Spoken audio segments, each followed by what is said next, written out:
Hello दोस्तों, स्वागत है आप सभी का अपने यूट्यूब चैनल एजुकेशन योरसेल्फ पर। आज हम लोग पढ़ने वाले हैं अधिगम अशक्तता के बारे में। अब आपको आज पता चलेगा कि अधिगम अशक्तता क्या होती है। बहुत ही इंपॉर्टेंट चैप्टर है ये हमारे लिए। सीटेट में आपसे एक या दो क्वेश्चन इससे पूछे ही जाते हैं। तो चलिए आइए पढ़ते हैं अधिगम अशक्तता।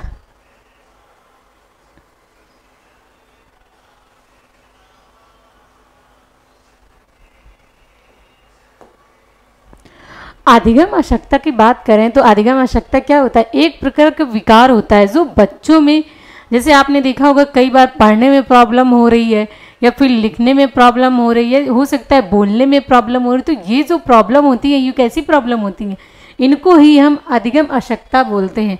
जैसे कि कुछ छात्र पढ़ने लिखने बोलने तथा तर्क शक्ति, मतलब कुछ भी वो अपने मेंटली हो सकता है वर्क कर रहे हो, तो उनको समझने में ये क्या होते हैं, बेसिक रूप से कमज़ोर होते हैं।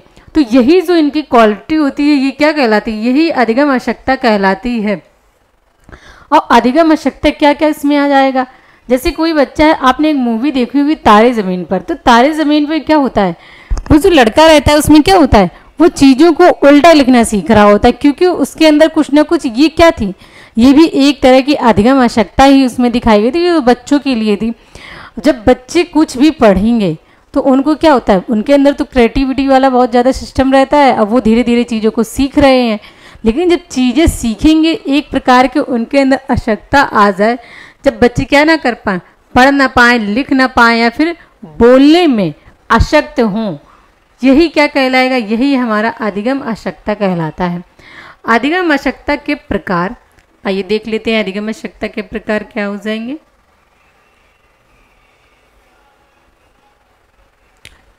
हम लोग एक फ्लो चार्ट के माध्यम से इसको जानेंगे। तो मौखिक रूप से सीखने व भाषा संबंधी अशक्तता, मतलब आप मुख से जब बच्चे बोल रहे होते हैं, इसमें जो भाषा संबंधी अशक्तता होती है ये दो प्रकार की होती है। कौन कौन सी हो जाएगी, तो हमारी जो पहली हो जाएगी वो अफेजिया हो जाएगा, और जो दूसरी हो जाएगी ये क्या हो जाएगा, डिस्फेजिया हो जाएगा। अब जब पढ़ने की अशक्तता की यहाँ पर बात हो रही है, ठीक है, फिर जब पढ़ने की अशक्तता, जब बच्चा क्या नहीं कर पा रहा है, जब बच्चा यहाँ पर पढ़ नहीं पा रहा है, मतलब अगर आप उसको बुक्स दे दें तो बच्चा क्या करता है, सामने बैठा रहेगा लेकिन उसको ये लगेगा ये शायद हो सकता है बहुत ज़्यादा हार्ड है। तो चीज़ें यहाँ पर बहुत ज़्यादा हार्ड नहीं होती हैं। बच्चा जो होता है उसके अंदर सीखने की जो कैपेसिटी होती है वो बहुत ज़्यादा होती है, ठीक है। तो पढ़ने की जब अशक्तता हो जाए, जब बच्चा पढ़ ना पाए, तो यहाँ पर क्या हो जाएगा, इसे हम एलेक्सिया या फिर डिलेक्सिया कहेंगे, ठीक है। अब नेक्स्ट हमारा आ गया लिखने की अशक्तता। अब लिखने की अशक्तता क्या कहलाएगी, जब बच्चा पूरी तरह से क्या ना कर पाए, लिख ना पाए और उसे लिखने में प्रॉब्लम हो, यही हमारा लिखने की अशक्तता कहलाएगी। ये सब जो नाम है ये लिखने की अशक्तता में, इसको कहेंगे अक्रिया या फिर अप्रेक्सिया या फिर डिसग्राफिया या ओसिम्बोलिया या फिर डिस्प्रैक्सिया। तो ये जो है ये सारे नाम किसकी हो गए, आप लोग लिखने की अशक्तता के। फिर कुछ पठनी संबंधी इसमें अशक्तताएं आ जाएंगी आपकी। इसके बाद में गणित संबंधी, तो गणित संबंधी क्या आ जाएगी, डिसकैलकुलिया। जब बच्चा गणित में क्या ना कर पाए, कैलकुलेशन ना कर पाए, जब यही कैलकुलेशन ना कर पाए तो हमारा क्या कहलाएगा, यही हमारा डिसकैलकुलिया कहलाएगा। आइए इन सभी को हम लोग क्या करेंगे, एक एक करके देख लेते हैं कि क्या क्या कहते हैं किस रोग को। ये तो मैंने आपको एक फ्लो चार्ट के माध्यम से बताया है।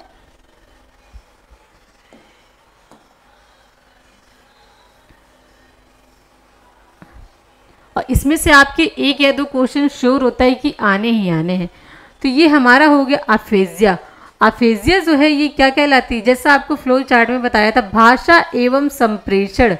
जो हम लोग भाषा बोल रहे हो, जो हम लोग बातचीत करने का हमारा जो तरीका होता है उसमें अशक्तता, तो बच्चे को क्या हो जाती है, अपनी भाषा हो सकता है कि माँ को समझाने या फिर टीचर को समझाने में जो उनके बीच में संप्रेषण होता है, इसमें जब अशक्तता आ जाए, मतलब इसको करने में जब भी कठिनाई आ जाए बच्चे के अंदर, तो इसे ही हम क्या कहेंगे, इसे ही हम अफेजिया कहते हैं। इसमें छात्र मौखिक रूप से सीखने व विचारों की अभिव्यक्ति प्रदान करने में क्या करता है, कठिनाई का अनुभव करता है।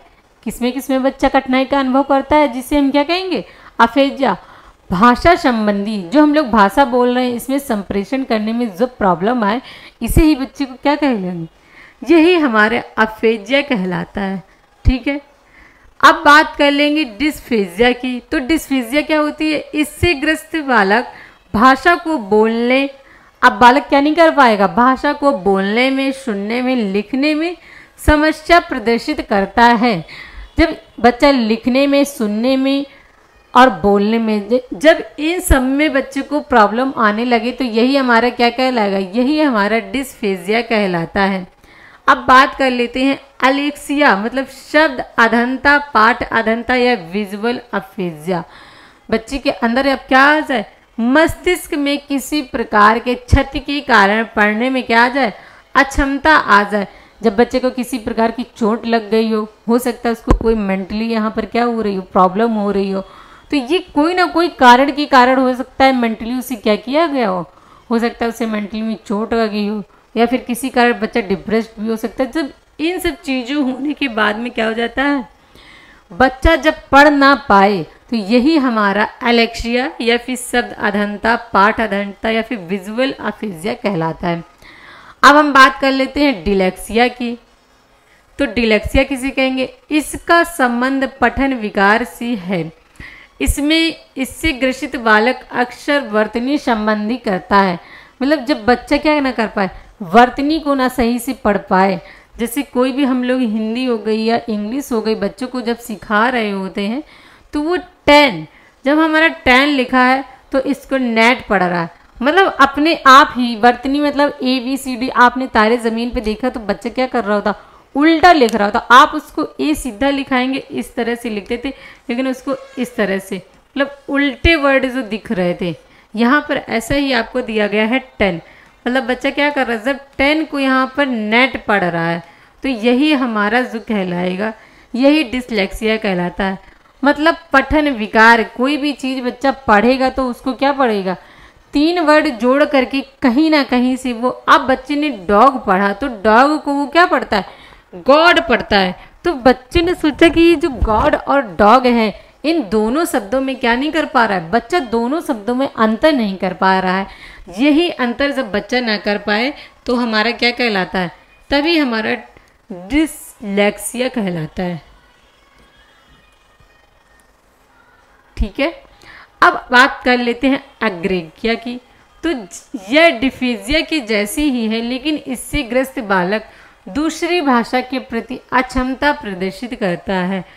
अफेजिया डिस्केजिया जैसी। तो डिस्केजिया में बच्चा क्या कर रहा था, बालक पठन, जब पठन विकार में प्रॉब्लम आ रही थी तभी हम क्या कहला रहा था, डिसलेक्सिया कहला। अब अग्रेगिया की जैसे ही, लेकिन इसमें ग्रस्त बालक दूसरी भाषा के प्रति अक्षमता प्रदर्शित करता है। मतलब जो बच्चे ने सीखी हैं भाषाएं, जो बोल रहा है, इसके अदर लैंग्वेज जो आ जाएंगी, बच्चा उनमें क्या कर रहा है, उनमें अपनी भाषा संबंधी जो प्रॉब्लम आ रही है उसे हम अग्रेजिया कहेंगे। मान लीजिए बच्चा हिंदी तो पढ़ ले रहा है, लेकिन जब हिंदी के बाद में वो इंग्लिश पढ़ता है तो इंग्लिश पढ़ने में उसे क्या हो रही है, कुछ ना कुछ प्रॉब्लम हो रही है सेंटेंस पढ़ने में, हिंदी से इंग्लिश में। जब बच्चा ये ना कर पाए तो यही हमारा अग्रेकिया कहलाएगा। अब बात करते हैं अप्रेक्ष्या की। अप्रेक्ष्या क्या कहलाते हैं, आइए देखते हैं। यह एक शारीरिक विकार है जिसके कारण बालक लिखने, चलने, टहलने, बोलने में निपुण नहीं हो पाता है। अब बालक इसमें क्या है, अब शारीरिक आवश्यकता की भी जब बात आ जाए तो ये हमारा अप्रेक्ष्या कहलाएगा। बच्चा क्या नहीं कर पाएगा, बालक लिखने में भी प्रॉब्लम होगी, चलने में भी प्रॉब्लम होगी, टहलने में भी प्रॉब्लम होगी, और बच्चे को बोलने में भी जब प्रॉब्लम हो जाए, तो जब बोलने में भी प्रॉब्लम बालक करने लगे तब क्या हमारा कहलाएगा, अप्रेक्सिया कहलाएगा। ठीक है, आगे देखते हैं हम लोग डिस्प्रैक्सिया की बात कर लेते हैं। तो जो डिस्प्रैक्सिया आ गया, इसमें व्यक्ति मस्तिष्क में क्षति के कारण सूक्ष्म गतिक कौशलों में निपुण नहीं हो पाता है। बालक को क्या हो जाए, किसी प्रकार से मेंटली कोई चोट लग गई हो और उसकी मेंटली जो पावर है उसमें कहीं ना कहीं क्षति पहुंच रही हो, तो जब इन कौशलों में जब बच्चा क्या करता है, जब कुछ पढ़ रहा है या फिर लिख रहा है उसको फिर भी प्रॉब्लम होने लगे, तो वो क्या होगी, डिस्प्रैक्सिया के अंतर्गत आ जाएगा। वह हाथ व आंखों के मध्य समन्वय स्थापित नहीं कर पाता है।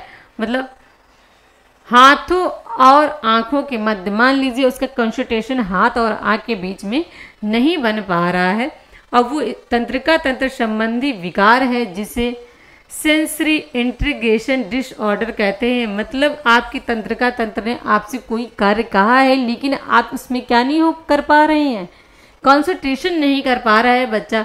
इसमें क्या हो जाती है, याददाश्त कमजोर होती, गजनी के आमिर की तरह। आप लोगों ने मूवी देखी है गजनी, उसमें क्या करता है आमिर खान, कोई भी चीज़ अपनी डायरी में लिख रहा होता है लेकिन तुरंत वो क्या हो रहा होता है, भूल भी जाता है। तो ये जो प्रॉब्लम होती है ये कैसी होती है, ये उसको याददाश्त से संबंधित प्रॉब्लम होती है। यही हमारा डिस्प्रैक्सिया कहलाएगा। ठीक है, नेक्स्ट आ गया हमारा डिसग्राफिया। ये भी डिसलेक्सिया की तरह है लेकिन ये लिखने में त्रुटियों से संबंधित है। ये भी डिस्प्रैक्सिया आपका क्या बता रहा है, डिसलेक्सिया की तरह है, लेकिन इसमें बच्चे क्या करता है, बच्चे को जब कुछ लिखाया जा रहा हो तो बच्चे को लिखने में यहाँ पर जो अधिगम की आवश्यकता होती है इसी में आ रही, मतलब बच्चा लिख नहीं पाता है। ए हो गया, बी हो गया, सी हो गया, इसमें ही बच्चा गलती कर देगा। हो सकता है बच्चा इस तरह से लिख रहा है, जैसा मैंने आपको एक उदाहरण बताया था, तारे ज़मीन पर भी जो बालक था उसमें भी क्या हो रहा था, इसी प्रकार की त्रुटि कर रहा था। यही हमारा ऐसा हस्तलेख जो पढ़ा ना जा सके लेकिन बच्चे के मन में है कि मैं यह क्या कर रहा हूँ, सही लिख रहा हूँ। मान लीजिए उसने ए बनाया था, ए और ए, अब ये बच्चे के माइंड में है कि मैं तो यहाँ पर सही लिख रहा हूँ लेकिन हमसे यहाँ पर क्या हो रहा है, गलत हो रहा है। ये एग्जाम्पल। ठीक, अब आ जाएगा हाइपोटोनिया।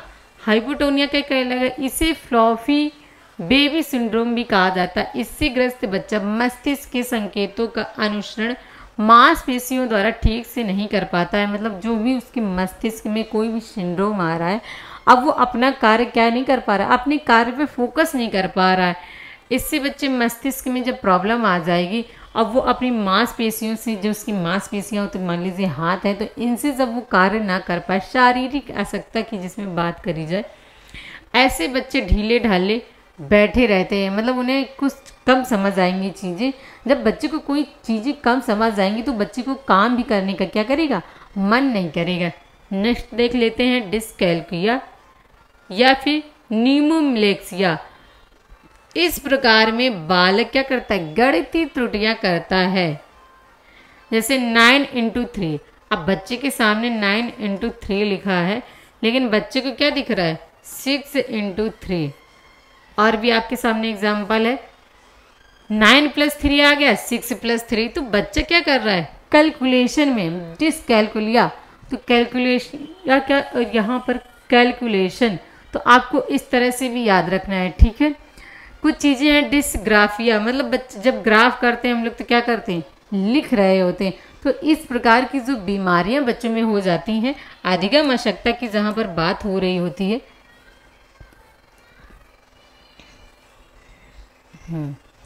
ये आपकी जब अधिगम आवश्यकता की बात हो रही है तो बच्चे में कोई ना कोई ऐसी प्रॉब्लम आ जाए जो उसको मेंटली हो सकता है, फिजिकली हो सकती है, मेमोरी पावर से रिलेटेड है। मतलब उसको कोई भी जब आवश्यकता, जब वो अपने कार्यों को ठीक ढंग से क्या ना कर पा रहा हो, आपके सामने प्रदर्शित ना कर पा रहा हो, इसी को हम अधिगम आवश्यकता कहते हैं। तो दोस्तों आप लोगों को वीडियो अच्छी लग रही हो तो आप लोग लाइक भी करिए करिए, इसमें सब्सक्राइब कर दिया करिए, क्योंकि जैसे जैसे आप लाइक या सब्सक्राइब करते रहेंगे और जो चीज़ें आपको समझ ना आया करें आप पूरी तरह से हमें बता दिया करिए। चीज़ें आप जब बता देंगे कि मुझे ये चीज़ समझ नहीं आ रही है, तो हम लोग और भी ज़्यादा अपनी मेहनत करते हैं कार्यों को कि आप तक जो चीज़ें पहुँचें वो बहुत ही नीट एंड क्लीन पहुँचें। ठीक है दोस्तों, तो आप लोगों को यहाँ पर कमेंट करना है और बताना भी है कि आपको इसमें से कौन सी हेडिंग समझ नहीं आ रही है, तो और भी अच्छा हम इसमें समझाने का प्रयास करेंगे। थैंक यू दोस्तों, तो चैनल को लाइक सब्सक्राइब करते रहिए।